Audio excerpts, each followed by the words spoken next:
నిన్న మాట్లాడుతున్నాం ఒకటి, పక్కన ఉన్నటువంటి బొలిశెట్టి శ్రీనివాస్ గారు కానీ కొడతల రామకృష్ణ గారు కానీ ఏం మాట్లాడలేము. వీళ్ళిద్దరు నా పక్కన ఉన్నారు, ముగ్గురు ఒకసారి మాట్లాడలేము. అవకాశం ఉంటే మీడియా టైం ఇస్తే వాళ్ళు కూడా మాట్లాడతారు.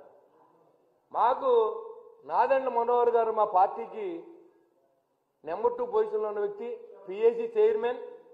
ఆయన్ని ఫాలో అవ్వాల్సిన అవసరం మాకుంది.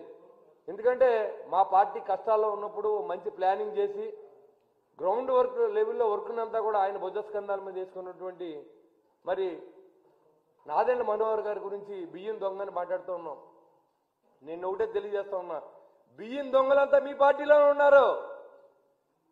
చంద్రశేఖర్ రెడ్డి కానీ, రంగనాథ్ రాజు కానీ,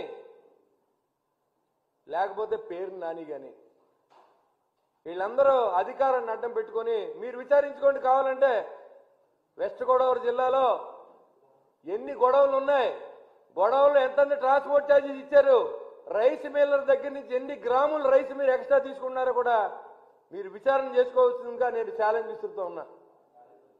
నాదెండ్ల మనోహర్ గారు వచ్చిన తర్వాత ఆ సివిల్ సప్లైస్ శాఖ వన్ని తెచ్చిన వ్యక్తి ఇవాళ కాకినాడలో అక్రమ రవాణా ఆపి ప్రయత్నంలో కానీ, ఈ గొడవల్లో జరిగి దొంగతనాన్ని కానీ, పీడిఎస్ రైస్ని ఏదో రకంగా రీసైక్లింగ్ కాకుండా ఆపిన వ్యక్తి నాదెండ్ల మనోహర్ గారు.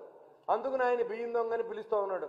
నేను ఒకటి అడుగుతున్నా, నువ్వు మంత్రిగా చేశావు, నీటిపారుదల మంత్రిగా చేసి క్యూసెక్కి అర్థం తెలియదంట, దయపర్వాలంటే అర్థం తెలియదంట. అట్లీస్ట్ గుంటూరు జిల్లాలో పంటకాలలో సిల్ట్ దించావని అడుగుతా ఉన్నా. నువ్వు మాట్లాడుతూ ఉన్నావు. ఈరోజు మంత్రి పదవి పోయిన తర్వాత, ఎమ్మెల్యేగా ఓడించిన తర్వాత, ఇన్ఛార్జ్గా కూడా తీసేసిన తర్వాత ఈరోజు నాదెండ్ల మనోహర్ గారిని విమర్శిస్తూ ఉన్నాం. డిబేట్కి రండి మనోహర్ గారు, మేము మాట్లాడతాం, మీరు కూడా రావచ్చు, అసెంబ్లీలో కూర్చుందాం. మేం చేసిన అక్రమాలు ఉంటే సభలో తేల్చుకుందాం రండి. సభకు వస్తే ప్రతిరోజు మాట్లాడిన దాంట్లో వైసీపీ అక్రమాలే ఉన్నాయి.